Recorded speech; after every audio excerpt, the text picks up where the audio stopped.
Bismillah,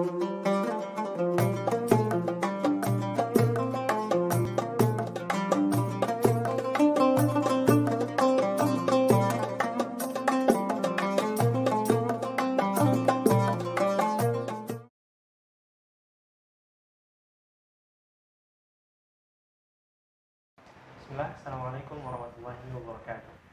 Waalaikumsalam. Alhamdulillahirabbil azim, ar-raufur rahim, dzul fadlil azim, wal ihsanil amin. Asyhadu an la ilaha illallah wa asyhadu anna Muhammadan abduhu wa rasuluh. Alladzi qala Allahu fihi wa innaka la'ala khuluqin azim. Amma ba'd. Ilmu tauhid merupakan ilmu fardu ain bagi seorang muslim yang mana seorang muslim harus sangat sekali mengetahuinya. Karena dengannya kita tahu bagaimana cara mengesahkan Allah, mengabdikan diri kita ke Tuhan kita, Allah Jalla Jalaluhu. Karenanya Allah Ta'ala berfirman di dalam Al-Quran, "Wa ma khalaqatul jinna wal insa illa liya'budun." Dan aku tidak menciptakan jin dan manusia melainkan supaya mereka beribadah kepadaku. Artinya Allah beribadah ini diharuskan untuk mentauhidkan, dan Allah berarti tidak boleh disekutukan. Maka perkenalkan, saya Muhammad Lutfi Al-Faiz dalam channel PPMI TV di segmen Tantira Hikmah. Kalian bertanya, PPMI menjawab. Dan alhamdulillah telah hadir di tengah kita Ustadz Mas Naya Fauzi Wibawa LC yang akan menjawab dari pertanyaan-pertanyaan yang telah masuk melalui Google Form dan sosial media. Bagaimana kabarnya Ustadz? Alhamdulillah sehat. Walaupun musim dingin, insya Allah kita nggak patah semangat dalam patah ilmu semangat. ya. Apalagi pembahasannya ilmu tauhid, jadi kita harus lebih semangat lagi Ustaz ya. Betul. Alhamdulillah. Saya langsung saja masuk ke pertanyaan pertama dari penanya, namanya Khairun Nisa. Assalamualaikum warahmatullahi wabarakatuh, Ustaz. Waalaikumsalam. Saya mau bertanya, bagaimana caranya melembutkan hati kita agar terhindar dari perasaan ujub dan riya? Ketika banyak orang memuji kita karena kita merasa menjadi orang yang dibutuhkan oleh orang lain dan dipandang. Nah, perasaan seperti itu membuat saya semakin ingin terlihat oleh orang lain lagi. Dan saya selalu merasa bahwa perasaan tersebut membuat saya semakin malas beribadah dan jauh dari Allah Subhanahu wa taala. Bismillahirrahmanirrahim. Alhamdulillahirabbil alamin. Wassalatu wassalamu ala sayyidina Muhammadin wa ala alihi wa ashabihi ajma'in. Allahumma salli ala sayyidina Muhammadin salatan likamalika wa adadi kamalihi wa ala alihi. Amma ba'du. Sahabat PPM Imsir dimanapun antum berada, alhamdulillah pada hari ini, pada kesempatan ini Allah takdirkan kita untuk berkumpul untuk sama-sama ngebahas, menjawab pertanyaan-pertanyaan dari teman-teman, baik dari Indonesia maupun dari kawan-kawan mahasiswa di Mesir sendiri. Salah satunya datang dari Ustazah Khairun Nisa, tentang ujub, ya, tentang perasaan ujub, riya, dan cara at-takhallus minha, cara agar hati tidak terkena perasaan ujub atau riya. Kalau ngomongin perasaan itu kan pasti di hati kan, di dimensi terdalam dalam diri manusia, itu di hati. Nah, salah satu penyakit hati adalah al-ujub war-riya. Apa itu ujub? Nah, ujub itu Imam Ghazali dalam kitab Ihya Ulumuddin-nya menyebutkan kalau ta'rif dari al-ujub itu isti'dhamun ni'mah war-rukun ilaiha ma'anisyani nisbatiha ilal mun'im. Gitu. Jadi ujub menurut Imam Al-Ghazali isti'dhamun ni'mah itu mengagungkan kenikmatan dan menisbatkan kenikmatan itu kepada dirinya, dengan lupa terhadap yang memberi nikmat. Nikmat di sini maksudnya nikmat kebaikan, perbuatan baik, bersedekah, dan lain-lain. Itu dia mengagungkan dirinya bahwa dialah yang melakukan perbuatan itu. Gitu. Lupa menisbatkan segala perbuatan itu berasal dari Allah. Itu menurut Imam Al-Ghazali. Kalau menurut Imam Al-Jurjani dalam kitab At-Ta'rifat, ujub itu ibaratun an tasawwuri syakhsin rutbatan yastahiqqu biha gitu. Kata Imam Jurjani, ujub itu adalah sebuah ibarat yang menyatakan bahwa orang ini menganggap dirinya berhak terhadap sesuatu, tapi aslinya dia tidak berhak. Gitu. Ya contohnya perbuatan lah. Ibadah, puasa, zakat, haji, perbuatan baik. Itu dia menganggap perbuatan itu berasal dari dirinya sendiri tanpa ada campur tangan Allah. Nah, sehingga timbul di situ rasa ujub. Ujub atau kita bisa artikan takjub gitu terhadap dirinya. Oh, alhamdulillah saya bisa zakat sekian, saya bisa puasa sekian hari. Takjub terhadap dirinya. Tanpa lupa menisbatkan perbuatan itu kepada Allah. Gitu. Itu ujub. Kalau riya itu Imam Ghazali masih dalam kitab Ihya Ulumuddin-nya, riya itu adalah mengharapkan kedudukan dalam hati manusia dengan menampakkan perbuatan baik. Jadi perbuatan baik itu ditujukan untuk agar kita mendapatkan kedudukan dalam hati manusia. Itu riya. Sholat misalkan, suaranya dibagus-bagusin, gitu, supaya orang senang nih dengarnya. Gitu. Sholat, kalau depan banyak orang, sholatnya khusyuk. Kalau di belakang orang, sholatnya kayak capung mandi.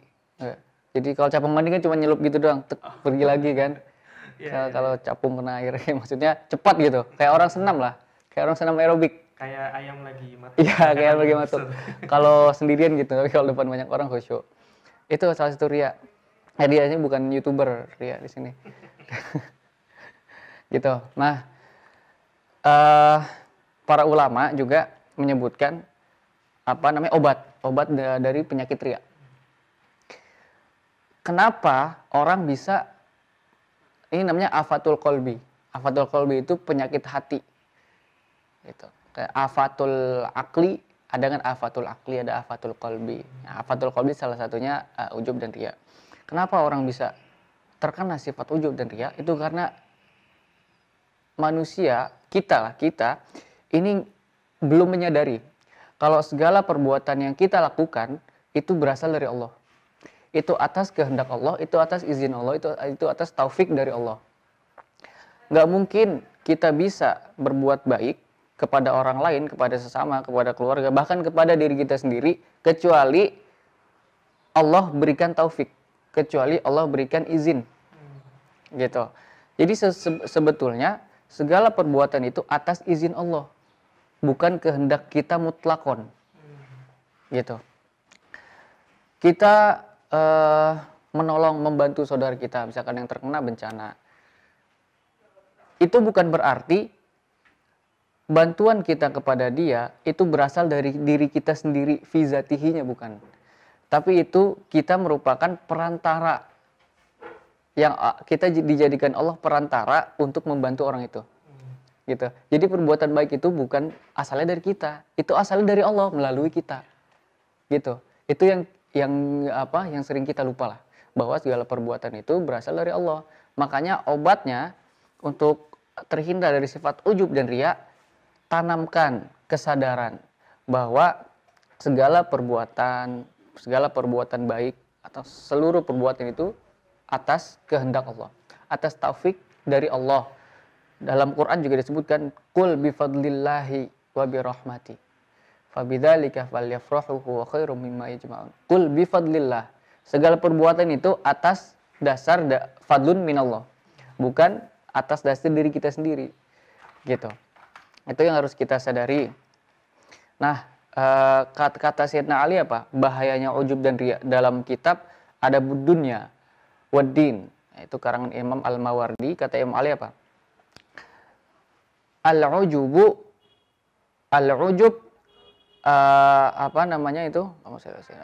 Al-ujub afatul qalbi wadiddus shawab.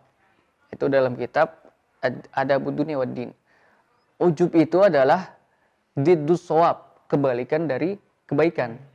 Wa afatul albab, bukan qalb. Wa afatul albab. Albab adalah lub.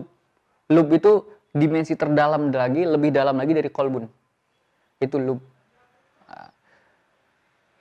Al-ujub diddus shawab wa afatul albab. Nah, ini bahayanya ujub. Dia itu bisa merusak hati sedikit demi sedikit. Kalau seseorang sudah ujub dan riya, itu apa ya? Amalnya itu nggak terhitung. Jadi balasan dari perbuatan baik, apa namanya, dapat pahala misalkan gitu kan, dapat pahala. Tapi perbuatan baik ini juga bisa langsung dapat di dunia, dibalas oleh Allah di dunia. Misalkan kita niat, nah di sini konsep ikhtiar menurut Ahlus Sunnah wal Jamaah. Misalkan kita dijadikan Allah perantara untuk membantu orang itu. Oke, fizatihi kita perantara, gitu kan? Ketika kita membantu orang itu, di situ bercampur ikhtiar kita, niat kita. Kita membantu orang itu lillahi ta'ala apa atau untuk dibilang baik. Nah, di situ bedanya perbuatan baik bisa jadi buruk atau bisa jadi betul baik. Gitu. Itu tergantung ikhtiar kita. Nah, kalau kita niat baik, betul-betul baik lillahi ta'ala, kita sadar gitu. Kalau kita membantu orang, ini kita hanya perantara untuk membantu orang itu. Kita sadar. Artinya ikhtiar kita, qasdun kita, niat kita baik. Nah, dari qasdun ini bisa dibalas di dunia atau dibalas di akhirat. Intinya segala perbuatan baik enggak sia-sia. Itu yang pertama.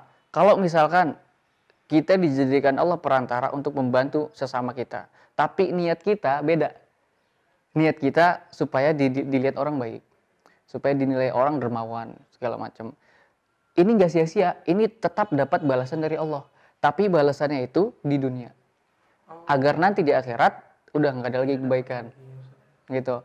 Makanya banyak kan orang-orang non-muslim itu mereka dermawan banget kan, membantu panti asuhan, bahkan ada yang membuat pesantren misalkan itu non-muslim. Sia-sia nggak sia-sia. Dia dapat balasannya kontan di dunia, supaya nanti di akhirat nggak ada lagi dia kebaikan. Sisanya tinggal azab. Itu salah satu sifat al-adlu, sifat adil dari Allah. Itu bedanya konsep ikhtiar dalam Ahlus Sunnah, tapi kalau ada Mu'tazilah itu beda lagi. Dan Jabariyah itu beda lagi. Jadi itu intinya salah satu cara untuk terhindar dari sifat ujub dan riya, itu kita harus sadar bahwa segala perbuatan, segala kebaikan itu asalnya dari Allah. Taufik minallah, kita hanya perantara. Yang menjadikan perbuatan itu betul-betul baik di hadapan Allah itu niat kita dan ikhtiar kita. Gitu, yang tadi saya udah kasih contoh tuh. Ada teman kita yang lagi kesusahan. Allah jadikan kita perantara untuk membantu dia. Ketika Allah jadikan perantara kita untuk membantu dia, tinggal niat kita mau gimana membantu dia. Lillahi ta'ala, apa supaya dia nih, teman kita, itu ngikutin kita. Apa namanya, mengagungkan kita, menghormati apa kayak gitu. Itu yang membedakan. Gitu. Jadi intinya harus menghidupkan kesadaran lah bahwa segala perbuatan asalnya dari Allah. Wallahu khalaqakum wa ma ta'malun. Allah menciptakan kalian dan apapun yang kalian kerjakan. Gitu kan? Jadi kita la nakhluq af'alana. Kita enggak menciptakan perbuatan kita. Kalau dalam Ahlus Sunnah wal Jamaah. Gitu. Semuanya berasal dari Allah. Wallahu taala a'la wa a'lam. Sebentar Ustaz, akan tetapi khususnya saya pribadi kadang tuh terasa seperti ini. Jadi memang kita berusaha untuk mengikhtiarkan niat kita di awal. Kita ingin nih, ini niat karena Allah. Tapi terkadang ketika di tengah-tengah kita melakukan amal, Ustaz, ada was-was dari setan. Ini ujub nih. Adakah kafarat dari itu sih? Seperti itu, Ustaz. Jadi ketika di awal kita sudah berusaha mengikhtiarkan kita niat ikhlas sama Allah. Di tengah jalan ada aja sedikit was-was. Kayaknya nanti enak nih. Dipuji sama orang atau gimana itu makanya kan waswisu fi sudurin nas minal jinnati, bukan jin, tapi dia pakai ta marbutoh. Kalau dalam konsep itu feminim kan, kalau ta marbutoh. Nah maksudnya apa? Setan itu masuk dalam hati manusia secara halus. Minal jinnati, feminim, ya kan, feminim sama maskulin kan ada dua tuh kan, hiya feminim, huwa maskulin kan. Feminim erat kaitannya dengan halus, makanya minal jinnati. Setan masuk dalam hati manusia secara halus. Itu salah satu, itu salah satu godaan setan. Was-was minasyaiton. Jadi kerjakan saja, jangan dihirauin. Khotir kayak gitu, bisikan kayak gitu jangan dihiraukan. Itu bisikan dari setan. Bahkan kalau misalkan kita sampai meninggalkan perbuatan itu, misalkan mau bantu orang, tapi di tengah jalan takut ujub. Akhirnya kita nggak jadi melakukan. Nah, itu tarkul amali, kalau kata Imam Ghazali itu meninggalkan amal karena takut riya, itulah riya. Melakukan amal bukan karena lillahi ta'ala, itu syirk kalau nggak salah. Dan meninggalkan amal karena takut riya, itulah riya yang sebetulnya. Itu jadi ya udah, bismillah, saya nggak usah mikirin apa-apa gitu. Perbuatan, karena itu salah satu godaan setan, ya kan? Godaan halus setan. Gitu, wallahu a'lam. Lanjut ke pertanyaan kedua, Ustaz. Dari penanya Antonius Zuhdi. Assalamualaikum warahmatullahi wabarakatuh. Waalaikumsalam. Bagaimana pendapat para masyayikh Azhar tentang konsep wahdatul wujud? Dan apakah konsep tersebut sudah pasti mengarah ke hulul dan ittihad? Bismillahirrahmanirrahim. Ini sebetulnya pertanyaan berat ini. Pertanyaan berat yang sifatnya teoritis. Gitu. Jadi teman-teman juga sebetulnya bertanya itu tergantung niatnya juga. Karena bertanya untuk taladzuz supaya dia tenang gitu otaknya, hatinya, atau bertanya untuk maslahat kehidupannya. Tuh. Nah, ini pertanyaan tentang wahdatul wujud itu pertanyaan yang sifatnya teoritis, akademis. Jadi kalau misalkan kita praktekkan dalam kehidupan sehari-hari, ya nggak bisa gitu. Tapi ya nggak apa-apa, itu lebih bagus bertanya lah daripada jawab sendiri, sesat sendiri. Nah, konsep wahdatul wujud salah satu konsep rumit dalam tasawuf. Karena apa? Karena yang namanya ilmu tasawuf itu ilmu esoteris. Apa itu ilmu esoteris? Ilmu esoteris itu ilmu yang menitik beratkan pada dimensi terdalam dalam diri manusia. Jadi titik tolaknya itu hati, batin, bukan akal. Itu ilmu esoteris. Kalau ilmu zohir, ilmu fikih, ilmu-ilmu yang sifatnya amali itu namanya ilmu esoterik. Nah, itu yang menitik beratkan pada hukum, wajib, sunnah, makruh, mandub. Nah, itu ilmu esoterik. Kalau kita ngebahas suatu konsep, ya kan, yang bertitik tolak dari batin atau ilmu esoteris, kita nggak boleh menilai dari ilmu esoterik karena kebalikan, bentrok. Gitu. Misalkan, sholat itu kan bukan cuma gerakan kan, bukan cuma gerakan ruku, sujud. Itu gerakan ruku, sujud, tasyahud sampai akhir itu diatur dalam ilmu esoterik, yaitu ilmu fikih. Tapi di balik sholat itu ada yang namanya khusyuk. Nah, khusyuk itu diatur dalam ilmu esoteris. Atau batin. Ilmu batin. Tazkiyatun nafs. Supaya kita khusyuk. Nah, konsep wahdatul wujud ini sebetulnya bertitik tolak dari esoteris, dari batin. Yang keluar ke pemikiran yang diibaratkan dalam suatu konsep. Makanya kita kalau membahas suatu konsep yang sifatnya esoteris itu harus melalui esoteris juga, nggak boleh dari esoterik karena bakalan jadi bentrok. Balik ke wahdatul wujud. Wahdatul wujud itu apa sih maksudnya? Itu kesatuan wujud. Kalau terjemah bebasnya ya. Wahdatul wujud, kesatuan wujud. Maksudnya apa? Antara wujudullah dengan makhluk itu bersatu. Itu terjemah bebasnya, ya kan? Nah, kalau kita artikan esoterik, itu bakal jadi apa? Sesat. Wujud Allah dengan wujud makhluk bersatu. Loh, ini kayak konsepnya Kristen dong, ya kan? Betul. Tuhan bersatu dengan Nabi Isa, gitu kan?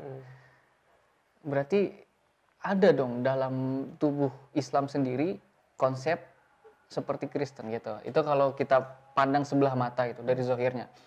Tapi sebetulnya kalau kita mau memahami lebih dalam lagi, wahdatul wujud ini bisa dengan beberapa contoh yang sederhana diantaranya. Salah satu Syekh Al-Azhar, mursyid Thariqah juga, kita tahu Maulana Syekh Yusri Rusdi, dalam satu kesempatan juga membahas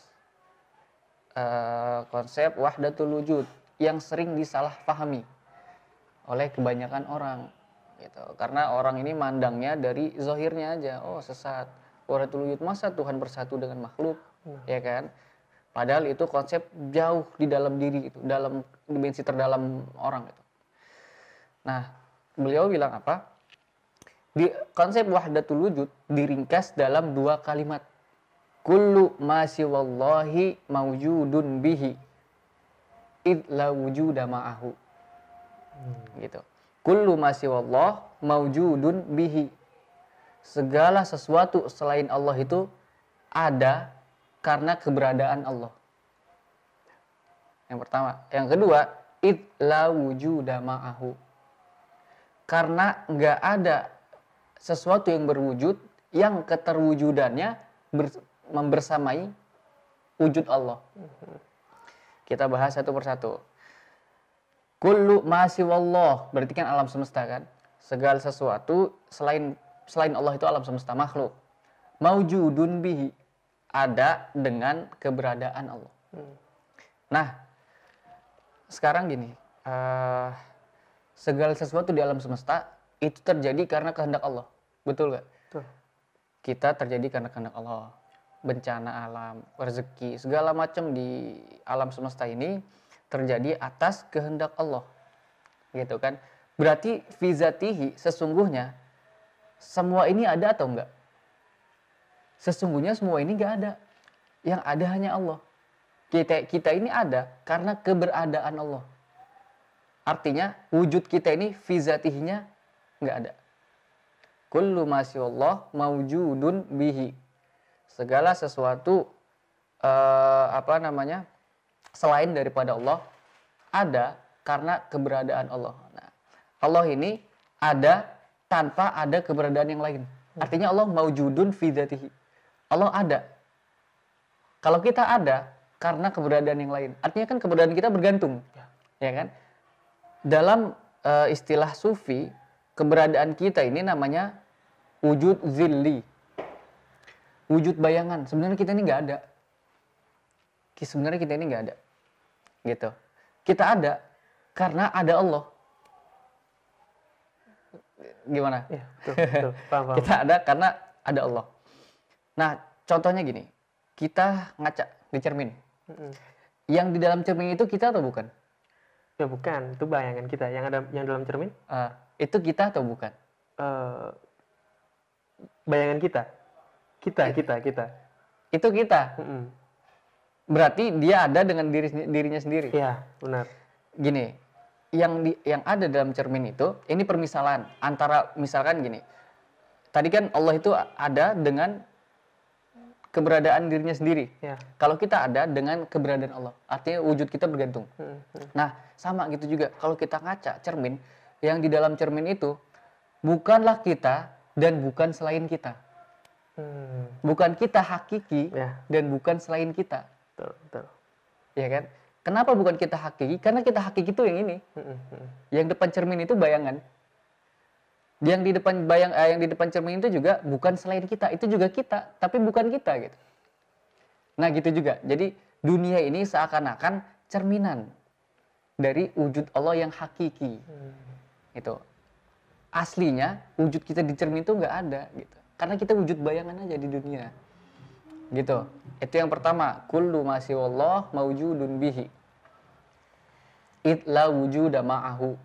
Karena nggak ada eksistensi, nggak ada wujud yang wujudnya apa? Id la wujuda ma'ahu. Nggak ada sesuatu wujud yang wujudnya itu membersamai wujudnya Allah. Ah, tapi di sini muskilah. Ulama-ulama esoterik yang zahir itu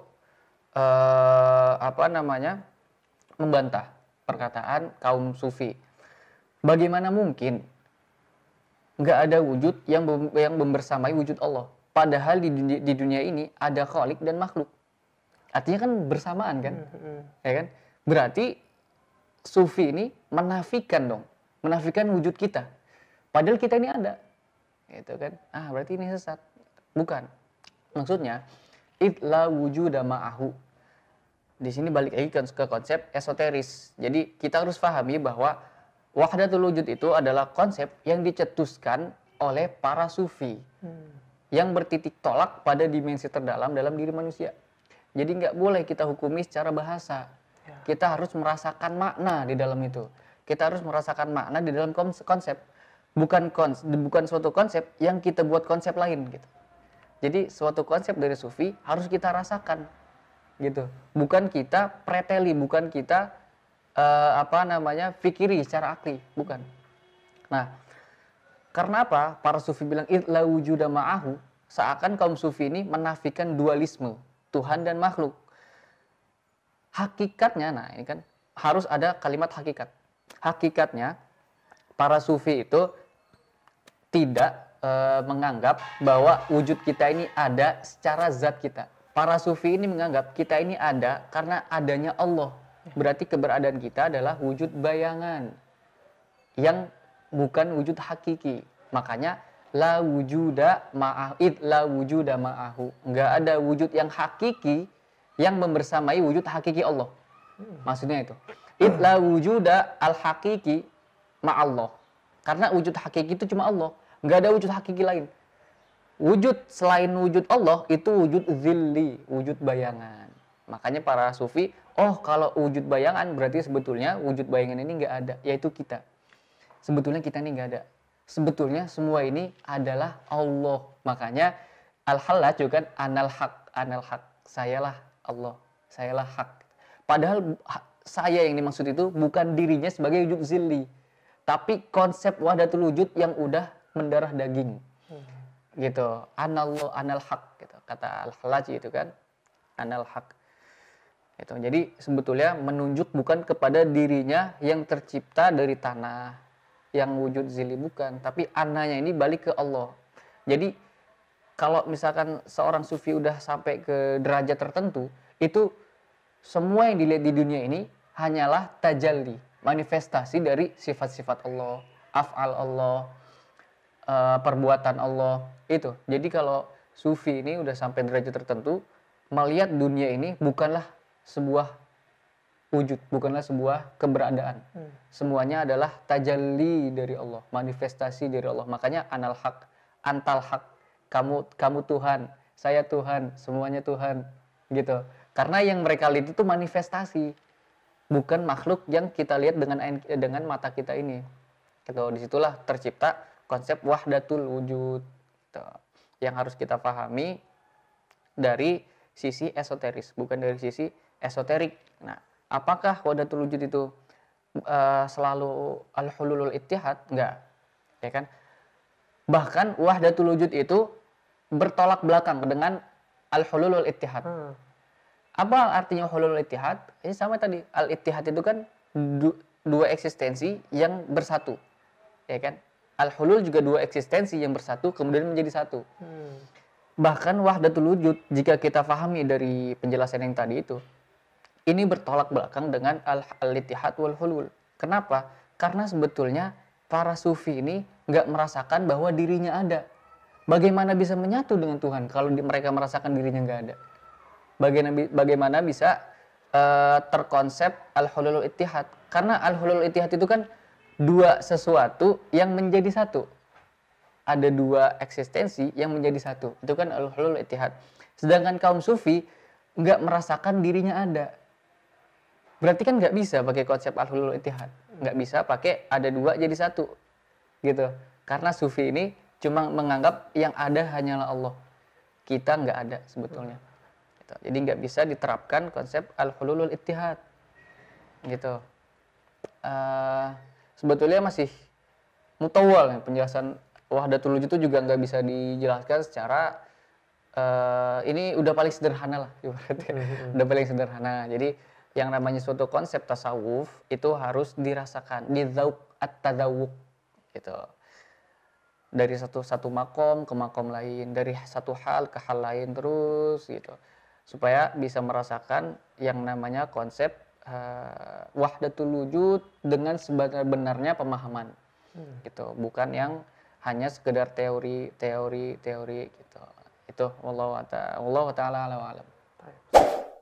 Ya. Walaupun ini sifatnya politik, tapi di balik itu semua ada pemahaman akidah. Tahu di Al-Azhar sendiri fakultas khusus yang mempelajari tasawuf itu nggak ada gitu. Makanya segala salawat itu memang bid'ah memang.